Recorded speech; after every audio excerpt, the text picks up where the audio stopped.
जिस दिन हम भागे उसके 3 दिन बाद हमको पकड़ा गया। खोजबीन सब शुरू हुई तो 3 दिन बाद पकड़ा गया कि एक गोरा लड़का है वहाँ जंगल में देवी के मंदिर में रह रहा है।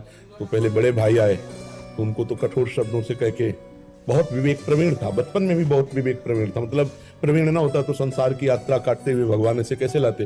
तो जब पिताजी आए तब हम मिल गए, क्योंकि वो एक कठोर स्वभाव के और बहुत धर्मात्मा पुरुष थे। उनकी हम आंखों में कभी आंसू नहीं देखा, बहुत ही दृढ़, सर्दी गर्मी भूख प्यास सब बर्दाश्त करके संतों की सेवा करना, गरज एकदम किसान आदमी ऐसे। तो जब वो आए तो हमारे मन में आया कि मारेंगे अगर हम आँख खोलेंगे, बात करेंगे तो उत्तर हमारा मानेंगे नहीं है, और इनकी हम अवहेलना कर नहीं सकते। तो आँख मूंद के बैठ गए, जो देखा पिताजी आ रहे तो आँख मूंद के वो नजदीक आए, अपने स्वभावश उठ खड़ा हो, खड़ा हो, नहीं खड़े।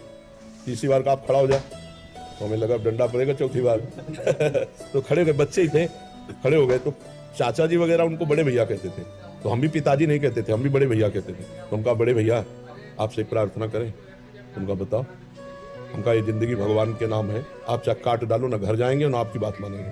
तो हम उनकी कृपा की बात बता रहे, एकदम चैप्टर बदल गया, जैसे भगवान की कृपा ना, उनका सच्ची, हमका आपसे सच्ची बात करें, घर नहीं जाओगे करना, कभी जिंदगी में ब्याह नहीं करोगे करना।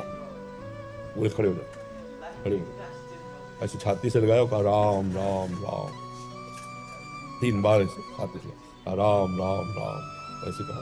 तो कहा जाओ, अगर ऊसर में भी बैठोगे तो फूलों की वर्षा हो, जाओ, जिंदगी में कभी तुम्हारा कोई बाल बांका नहीं कर सकता। पर एक बात ध्यान रखना, अगर आप बाबाजी बनते हो तो हमारा आशीर्वाद, ऊसर में भी बैठोगे तो फूल बरसेंगे, और जिंदगी में कोई बाल बांका तुम्हारा नहीं कर सकता।